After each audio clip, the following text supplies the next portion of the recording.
So hi everyone, welcome to Yopedia Job Updates and Preparation. So guys, Delhi metro rail limited में जो है corporation limited में जो है बहुत सारी वैकेंसीज आउट हुई हैं on the different post, different departments. Specifically if you are from the electrical background, civil, electrical and all these things, so आप उसके लिए eligible रहने वाले हो. And one more thing, if you belongs to the railways, highways and this particular department, so you are also welcome for this post, right? 3 years की contract basis पे जो है ये वैकेंसीज हैं. सो आई वुड से कोई इतना बहुत ज़्यादा एग्जामिनेशन का या ऐसा कुछ प्रेशर नहीं रहने वाला है. सो let just discuss it out कि कौन सी डिपार्टमेंट के लिए, कौन से फील्ड के लिए कितनी पोस्ट जो हैं आउट हुई हैं, क्या क्या eligibility criteria. And just we are going to make this video very very informative for all of you guys. So let just start. So this is Delhi Metro Rail Corporation Limited, basically requirement of personnel for Bhubaneswar project on fixed term contractual engagement basis, right? There is something project of Bhubaneswar, basically Delhi Metro Rail Corporation Limited, जिसमें कि freshers, I would say experienced candidate, her type के जो candidates हैं they can be hired here. First is civil, junior resident engineer civil, ठीक है. JRE की post पे जो है वैकेंसीज आउट हुई हैं 16.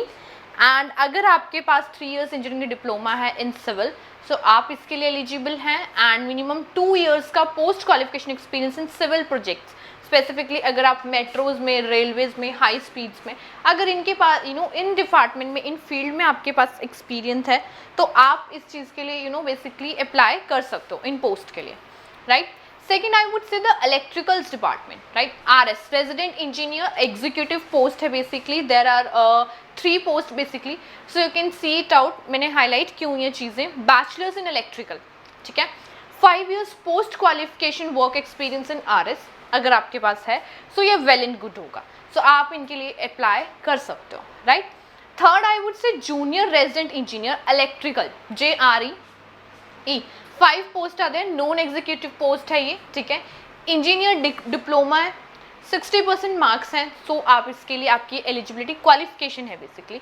और वर्क एक्सपीरियंस अगर मैं कंसीडर करने की बात करूँ तो 2 years post qualification work experience if you have done, so you are welcome for this post, right. आपकी नेचर ऑफ वर्क भी लिखी हुई है, जॉब डिस्क्रिप्शन भी लिखी हुई है यहाँ पे, कि प्लीज़ एक बार आप ज़रूर चेक कर लीजिएगा. Next is finance, junior resident finance, non executive post है. 4 वैकेंसीज हैं. 2 साल का अगर के पास आपके पास I would say that post qualification work experience है फाइनेंस में, अकाउंटिंग में, तो आप इसके लिए एलिजिबल रहने वाले हो. बीकॉम में अगर आपके पास 60% मार्क्स हैं, so you are welcome for this post, ठीक है. बीकॉम में, बी में अगर आपने किए हैं, 60% मार्क्स आपके हैं, तो आप इस पोस्ट के लिए अप्लाई कर सकते हो, right. Next is architect, resident engineer architect executive post है. Degree in bachelor of architect basically, and 60% marks. अपने मार्क्स कट ऑफ ज़रूर चेक कर लेना, एज पर आप उसी तरीके से जो अपनी एजुकेशन क्वालिफिकेशन को फिल कर सकते हो, उसी अकॉर्डिंग काम करोगे, राइट. सो यहाँ पे वर्क एक्सपीरियंस अगर मैं बोलूँ तो 5 years post qualification, after qualification 5 साल का अगर के पास वर्क एक्सपीरियंस है, तो आप इन पोस्ट के लिए अप्लाई कर सकते हो. Number 6 is junior resident architect, non executive post. 60% marks, degree और डिप्लोमा. वहाँ पे सिर्फ वो था, यहाँ पे डिग्री और डिप्लोमा दोनों में से कोई भी एक चीज़ है. 60% मार्क्स है, so you are eligible for this post.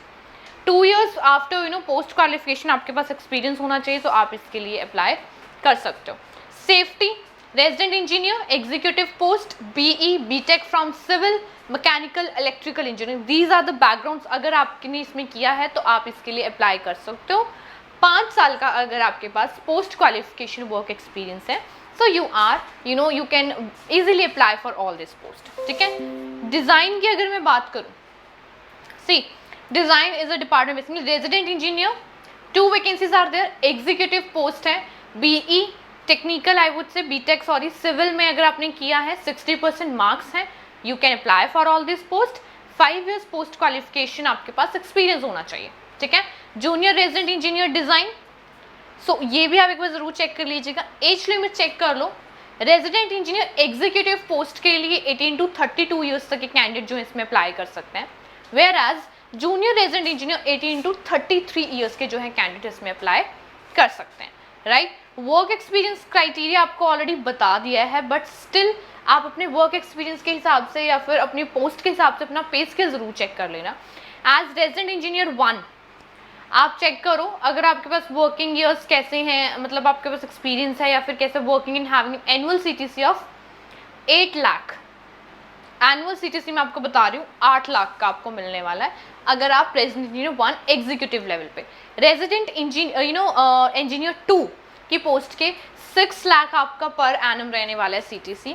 Junior resident engineer non executive level पे आप अपना चेक कर सकते हो, बेसिकली 1,12,400 समथिंग, ये आप चेक कर सकते हो बेसिकली। जूनियर रेजिडेंट इंजीनियर 2 ये आपके ऑल ओवर द पोस्ट के लिए है, ठीक है। तो CTC आपका 5 लाख रहने वाला है जूनियर इंजीनियर 2 के लिए, राइट। सो ये आप एक बार ज़रूर चेक कर लेना अच्छे से आप किस पोस्ट के लिए जो है अप्लाई कर रहे हैं। All right, now the selected candidates for executive post shall be designated as RE1, RE2, while selected candidates for non-executive post shall be designated as JRE1 and JRE2 as per qualification and work experience। आपका सबसे ज़्यादा इसमें matter करता है आपकी qualification क्या है, ठीक है, आपने किस डिपार्टमेंट में की है, कितना आपका वर्क एक्सपीरियंस है after your post qualification basically, ठीक है। वो कहीं ना कहीं कंसीडर किया जाएगा क्योंकि ये एक कॉन्ट्रैक्ट बेसिस जॉब है, कॉन्ट्रैक्ट बेस्ड एम्प्लॉयमेंट है। So you have to be very very specify for all this things. No worries, बहुत ज़्यादा इसमें प्रॉब्लमेटिक ऐसा कुछ नहीं है कि मेरे 60% मार्क्स नहीं है। आप एक बार ज़रूर चेक कर लेना कि आपकी क्वालिफिकेशन के हिसाब से आप किस पोस्ट के लिए अप्लाई कर सकते हो, ठीक है। Term of engagement is 3 years, all right. So ये आपका कंसल्टेंट फी है बेसिकली, ये आप एक बार ज़रूर चेक कर लेना। Selection process, the screening methodology will comprise of 2 stages process, that is screening of non executive post and interview for executive post, ठीक है। Screening interview as applicable and medical examination, चलो medical तो होगा ही after interview. So important thing is you have to be gone interview basically, आप interview के लिए appear होगे इन पोस्ट के लिए, executive and non executive post के लिए। सो यू इंटरव्यू के लिए आप प्रिपेयर कर सकते हो विद द यूपीडिया, like we are mentoring you, we are providing you for every kind of interview and something like that. उसके लिए आप अप्लाई कर सकते, उसके लिए आप प्रिपेयर कर सकते हो बेसिकली, ठीक है। सो इंटरव्यू की हमने बहुत अच्छे से प्रिपरेशन करनी है to get a selection in these particular very good vacancies basically, ठीक है। एक श्योरिटी बॉन्ड है समथिंग, इसको एक बार आप ज़रूर रीड कर लेना। लास्ट डेट जो है आपकी रहने वाली है 26 September। So I think that is more than enough, it's a detailed I would से नोटिफिकेशन।